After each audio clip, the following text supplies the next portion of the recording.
Hello friends, welcome back study with Bihari Babu में आपका स्वागत है। चलिए आज एक नया जो असाइनमेंट लाया है, हेड राइटिंग BAVE 181, ठीक है, पर्यावरण अध्ययन, ठीक है। आपका फुल इसमें असाइनमेंट मिलेगा हिंदी में, आप लिख सकते हैं जिन भाई बहनों नहीं लिखे हैं, ठीक है। चलिए पहला क्वेश्चन देख लेते हैं। दैनिक जीवन में पर्यावरण के महत्व को उदाहरण सहित 120 शब्दों में क्या वर्णन कीजिए, ठीक है। देखिए आप पढ़ लीजिएगा, पढ़ के लिख लीजिएगा, ठीक है। देखिए नेक्स्ट क्वेश्चन है, सतत विकास एक लक्ष्य है जिसकी प्रति के लिए सभी मानव समाजों प्रयत्नशील रहना चाहिए। इस कथन को 120 शब्दों में स्पष्ट कीजिए, ठीक है। आपका ख नंबर क्वेश्चन रहा, इसका आंसर देख लीजिए, आप पढ़ लीजिएगा, पढ़ेंगे तो बहुत ज़्यादा समय लगेगा, ठीक है। और उसको पढ़ लीजिए, नहीं है अगर कुछ समझ में आया तो कमेंट कीजिएगा, सॉल्यूशन दे दी जाएगी।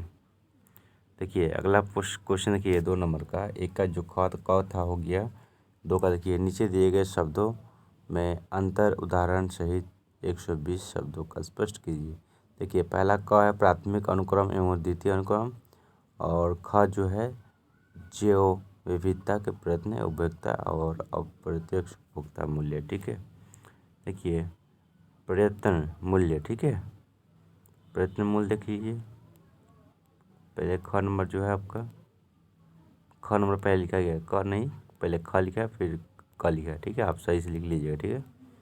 नंबर सही दे, ऊपर नीचे रहेगा कोई दिक्कत नहीं है, नंबर सही होना चाहिए, ठीक है। चलिए अप्रयत्न भी हो गया। क नंबर पर प्राथमिक अनुक्रम एवं दैनिक अनुक्रम, ठीक है। प्राथमिक हेडिंग डाल कैसे जिसे लिखा है लिख लीजिएगा, ठीक है। प्रश्नमति में देखिए जैविक विविधता हॉटस्पॉट क्या है, महासागरीय निष्कर्ष क्या है, सतभूमि, सब ठीक है। तीनों क्वेश्चन आप पढ़ लीजिए, ठीक है।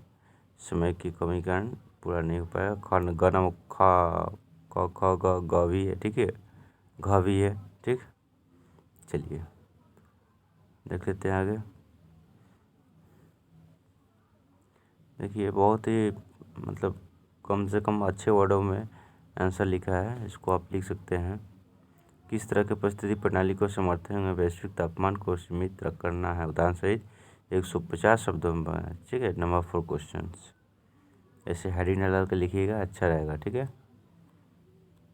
चलिए नेक्स्ट क्वेश्चन, भारत के पास जो है अत्यधिक क्षमता एवं परंपरागत ऊर्जा का स्रोत है, इस कथन के वाक्य में एकदम कर दीजिएगा, बहुत बढ़िया क्वेश्चन है, पढ़ लीजिएगा तो आराम से एग्जाम में लिख दीजिएगा, ठीक है। चलिए नेक्स्ट क्वेश्चन देखते हैं, खंड ख में आते हैं, ठीक है। देखिए परिस्थितिक रीतिवाद आपको याद लिखना है, एजेंडा लिखना है, भूमंडलीय तापमान एवं संकटदारी अवशिष्ट स्त्रीवाद सब लिखना है, ठीक है। लिख सकते हैं, सब आंसर दिया हुआ है इसमें, ठीक है।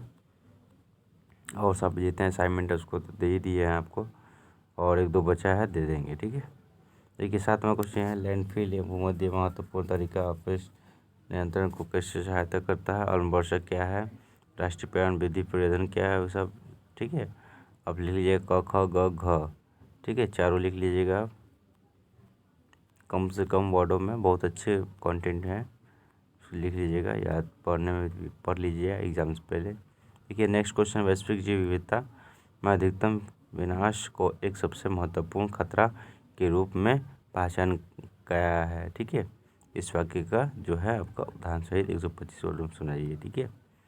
चलिए नेक्स्ट क्वेश्चन देखते हैं, प्राथमिक प्रदूषण एवं द्वितीय प्रदूषण के बीच अंतर स्पष्ट कीजिए, ठीक है, कर लीजिएगा। और जो प्रदूषण से किस तरह मानव को जो पर्यावरण को हानिकारक जो है पहुंचाता है, हानिकारक है, 250 शब्दों में लिखने को बोला है, ठीक है, लिख लीजिएगा, अच्छे वर्डों सब लिखा हुआ। चलिए नेक्स्ट क्वेश्चन 10 में देखते हैं, पर्यावरण निम्नीकरण के रूप में भारत में जन आंदोलन के किस एक केस का आंदोलन कीजिए, किस प्रकार, 3 शब्दों में लिखे, ठीक है। देखिए केस जो है पूरा बता दिया गया आपको, भारत में जैसे मान लिया मध्य प्रदेश, गुजरात सब केस हुआ है उस तरह का, ठीक है। तो यहाँ पर पूरा लिख दिया गया, ठीक है। पूरा हो गया आपका क्वेश्चन, वो बिहेव 180 जो है 1, ठीक है, चलिए पहले देख लेते हैं, हम 1 नंबर में आते हैं। चलिए ये हो गया बिहेव 181, ठीक है, पैमाना दिन। और आपका एक बाकी है कितना, 131 बाकी है बीपीएससी का, और बीक का 132 बाकी है ना, वो आपको कुछ 2-4 दिनों में मिल जाएगी, ठीक है। तो चलिए आज तक यहीं रहते हैं, ठीक है, अपने दोस्तों में शेयर कर दें और लाइक करें, सब्सक्राइब करें और कमेंट है किसी प्रकार दिक्कत है तो, ठीक है। चलिए आज के लिए इतना ही रहते हैं, ठीक है। जय हिंद, जय भारत।